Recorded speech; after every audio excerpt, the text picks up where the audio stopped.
ہمارے channel S کے Islamic official کو سبسکرائب کریں اور نئی اپڈیٹس کے لیے بیل آئکن دبائیں۔ السلام علیکم ورحمۃ اللہ وبرکاتہ۔ بسم اللہ الرحمن الرحیم والصلاة والسلام علی رسولہ الکریم وعلی آلہ وصحبہ اجمعین، اما بعد۔ اللہ نے اس کائنات کو عارضی بنایا، لیکن اسے اتنا خوبصورت بنایا۔ اللہ نے مجھے 2 دفعہ پوری دنیا کے گرد چکر لگوایا ہے، حسین ترین ملک بھی دیکھے اور ویران جنگل صحرا بھی دیکھے۔ تو انسان کے اندر حسن پرستی ہے، یہ خوبصورت چیز کی طرف کھنچ جاتا ہے، یہ انسانی فطرت ہے، انسان کے اندر اللہ نے یہ خوبی رکھی ہے۔ تو اس لیے اللہ نے دنیا کو بہت خوبصورت میک اپ دیا۔ یہ فصلوں کا رنگ، یہ گھاس کا رنگ اگر سبز نہ ہوتا، کوئی اور ہوتا، وہ نہ آنکھوں میں سماتا نہ آنکھوں کو بھاتا۔ اللہ نے اسے سبز رنگ دیا، درختوں کو، پودوں کو، پھلدار غیر پھلدار۔ اللہ تعالیٰ نے انہیں بڑے خوبصورت جب پھل بھی لگاتا ہے تو انظروا الی ثمرہ اذا اثمر وینع، اللہ نے قرآن میں خاص طور پہ فرمایا کہ اس کے پھل کو دیکھو جب وہ لگتا ہے اور پھر جب وہ پکتا ہے تو وہ کیسا ہوتا ہے۔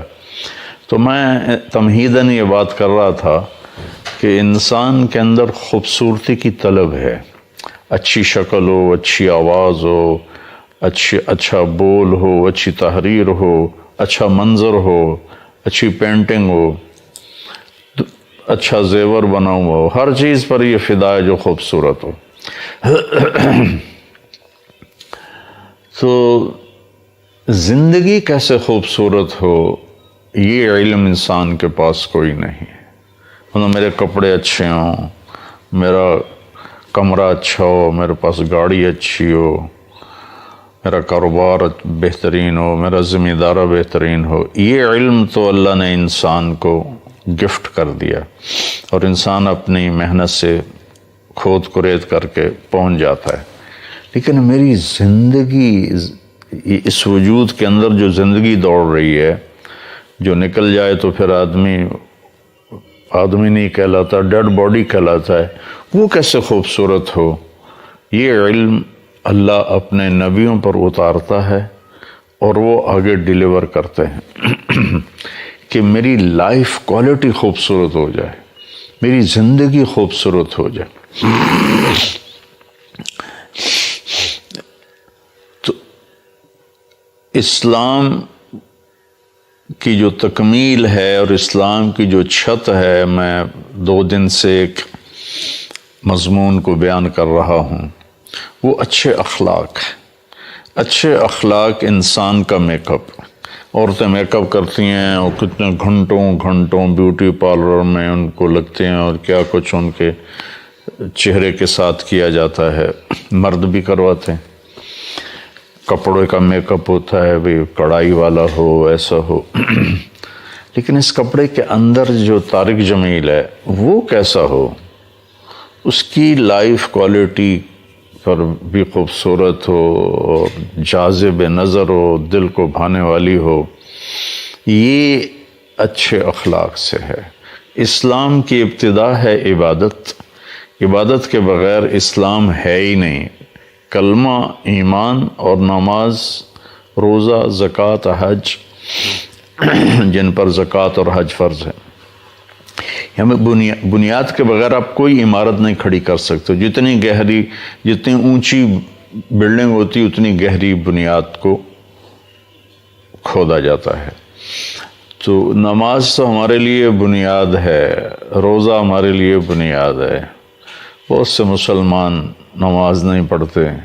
میری گزارش ہے، میرے نبی نے دنیا سے جاتے ہوئے کہا تھا الصلاۃ وما ملکت ایمانکم، فرمایا الصلاۃ وما ملکت ایمانکم، نماز نہ چھوڑنا، حقوق اللہ، غریب لوگوں پر رحم کھانا، حقوق العباد، یہ بنیاد ہے۔ تو رمضان کا مبارک مہینہ ہے، جو بھائی بہنیں نہیں پڑھتے وہ شروع کر دیں۔ میں ایک طریقہ بتایا کرتا ہوں، 5 نمازیں آسان ہو جاتی ہیں کہ اگر آپ 5 پڑھنا مشکل نظر آتا ہے تو ایک پکڑ لیں کہ یہ نماز میں نے کبھی نہیں چھوڑنی، اور ایک جمعہ پکڑ لیں، جمعہ ہفتے بعد آتا ہے، جمعہ نہیں چھوڑنا، اور 5 میں سے کوئی ایک نماز پکڑ لیں کہ میں نے یہ نہیں چھوڑنی۔ تو جتنوں کو میں نے بتایا اور انہوں نے اس پہ عمل کیا تو 5 وقت کے نمازی بھی بن گئے اور اللہ کے فضل سے تہجد گزار بن گئے۔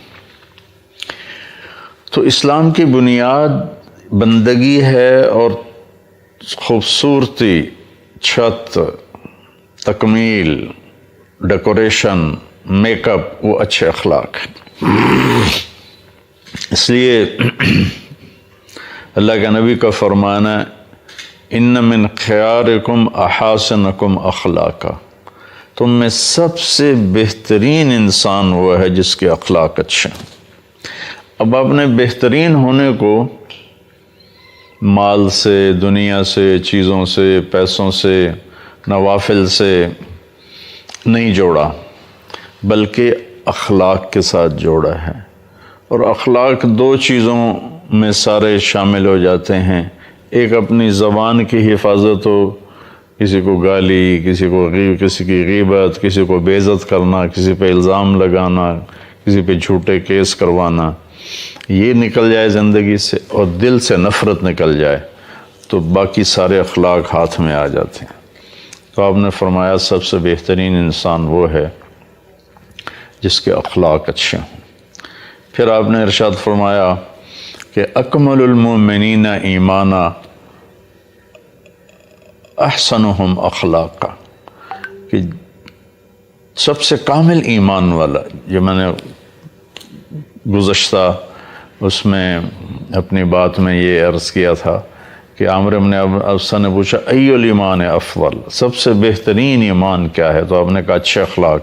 اب یہاں آپ خود فرما رہے ہیں کہ سب سے کامل ایمان، وہی افضل آ گیا، اکمل آ گیا، سب سے مکمل ایمان، پرفیکٹ ایمان والا کون ہے؟ کہ جس کے اخلاق اچھے ہیں، جسے معاف کرنا آتا ہو، درگزر کرنا سیکھا ہوا ہو، عاجزی ہو، تواضع ہو، ڈاؤن ٹو ارتھ ہو، سخی ہو، محبت کرنے والا ہو، دل میں نفرت نہ ہو کسی کی۔ یہ سارے وہ اعمال ہیں جو اس کی زندگی کو انتہائی خوبصورت بنا دیتے ہیں۔ پھر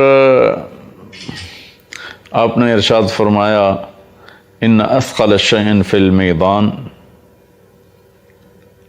حسن الخلق، ان اثقل شیء یوضع فی میزان العبد حسن الخلق، حسن الخلق۔ قیامت کے دن جب حساب ہوگا تو سب سے وزنی جو چیز انسانی اعمال میں ہوگی وہ اچھے اخلاق ہوں گے۔ نماز بھی ہے، روزہ بھی ہے، حج بھی ہے، زکوٰۃ بھی، نوافل تو فرض نہیں ہے، فرض پر تو کوئی چیز بھی آگے نہیں ہے، تو نوافل، نفلی عبادات کا ڈھیر لگا دیے، لیکن اس میں اتنا وزن نہیں ہے جتنا اچھے اخلاق کا ہے۔ ایک حدیث میں آتا ہے کہ ایک آدمی کے ترازو میں ادھر اس کی نیکیاں ہیں، ادھر اس کے گناہ ہیں، اور وہ ترازو ایسے ہو رہا ہے، اسٹیبل نہیں ہو رہا، یا تو یوں ہو جائے، اللہ نہ کرے کسی کا ایسا ہو کہ الٹے ہاتھ کا نیچے جھک جائے تو ہلاک ہو گیا، یا یوں ہو جائے سیدھے ہاتھ جس میں نیکیاں رکھی جائیں گی وہ جھک جائے تو کامیاب ہو گیا، اللہ ہم سب کو کامیابی نصیب فرمائے۔ تو وہ ایسے ہو رہا ہے، ایسے جب وہ یوں ہوتا ہے تو اس کی جان حلق میں آ کے اٹک جاتی ہے، جب وہ یوں ہوتا ہے تو تھوڑا اس سے سوکھا سا آتا ہے، لیکن وہ اس طرح سے ہے کہ کسی ایک طرف وہ سٹیبل نہیں ہو رہا، تو اتنا ایک بادل سا آئے گا اور اس کے رائٹ سائڈ کے ترازو کے پلڑے میں آ کے ایسے اترے گا اور وہ ترازو ایسے ہو جائے گا کہ نیکیوں کا پلہ جھک جائے گا اور گناہوں کا اٹھ جائے گا، تو اس کی جان میں جان آئے گی۔ وہ فرشتے سے پوچھے کہ یہ بادل سا کیا ہے؟ تو وہ کہیں گے کہ یہ تیرا اچھے اخلاق ہیں جنہوں نے آج تیرے ترازو کو وزنی کر دیا، تیری نیکیوں کا پلہ وزنی کر دیا، اور وہ جہنم کی آگ سے آزاد ہو گیا۔ تو میرے بھائی بہنوں، انسان کو اللہ تعالیٰ نے دونوں تارے اندر ہیں، منفی تار بھی ہے، مثبت نیگیٹو بھی ہے، پازیٹیو بھی ہے، غصہ بھی ہے اور برداشت کرنا معاف کرنا بھی ہے، صبر بھی ہے، بے صبری بھی ہے، انسان کے اندر گناہ بھی ہے کی طاقت بھی ہے اور نیکی کی طاقت۔ یہ نکاح بھی کر سکتا ہے، زنا بھی کر سکتا ہے، شراب بھی پی سکتا ہے، شربت بھی پی سکتا ہے، جھوٹ بھی بول سکتا ہے، سچ بھی بول سکتا ہے، ظلم بھی کر سکتا ہے، انصاف بھی کر سکتا ہے، سخاوت بھی کر سکتا ہے، بخیل بھی، کنجوس شوم بھی بن سکتا ہے۔ اس سے تو پیپر ہے، فرشتوں کی بندگی کا اجر کیوں نہیں؟ ہمارے ایک سجدہ فرشتوں کے کروڑوں سال کے سجدے پر بھاری کیوں ہے کہ ہم اپنی نیگیٹیوٹی کو پکڑتے ہیں، اس سے لڑتے ہیں، اس کو جھکاتے ہیں، اور پھر ہم پازیٹیو چیز کی طرف جاتے ہیں تو یہ چیز اللہ کی بارگاہ میں ہمیں بلند کر دیتی ہے۔ تو بھائیو، اپنے اخلاق کو خوبصورت بناؤ، محبت کرنا سیکھو، درگزر کرنا سیکھو، معاف کرنا سیکھو۔ اللہ ہمیں عمل کی توفیق نصیب فرمائے۔ السلام علیکم۔ غریب کا سال بھر کا روزہ مل کر افطار کروائیں۔ اس رمضان مولانا طارق جمیل فاؤنڈیشن لا رہی ہے تقسیم رحمت رمضان راشن پروگرام۔ تقریباً 3000 مستحقین کے گھر راشن پہنچانے میں ہمارا ساتھ دیں۔ صرف 4200 روپے میں آپ بھی کسی کی مسکراہٹ کا سبب بن سکتے ہیں، تو جلدی کیجیے۔ مولانا طارق جمیل فاؤنڈیشن، اکاؤنٹ نمبر 127101044100786، میزان بینک، تلمبا برانچ۔ إلا الله لا إله إلا الله